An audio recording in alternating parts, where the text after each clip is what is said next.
Hello Zimbabwe, how are you doing this morning?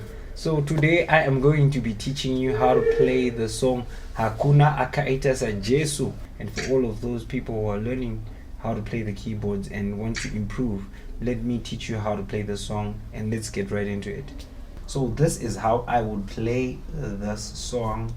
From the first part of the song I would play number 1, and on number 1 I would play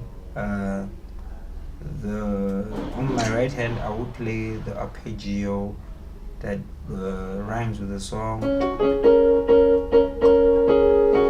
then we go to our number 4, which is B, and then just after B I'll play my second, which is a G sharp minor, and then back to F sharp, and then I'll play that arpeggio again.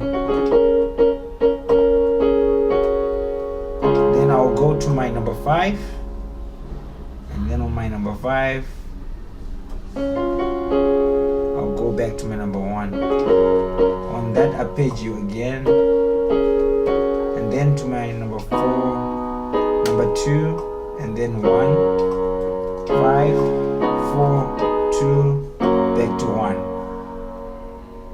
That's how I would play the song. So that is exactly how I would play Hakuna, akaita, saJesu.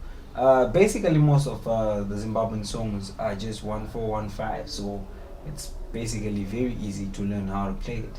What makes it a bit complicated are just the arpeggios, and most of the time when you want to spice it up with some minor chords.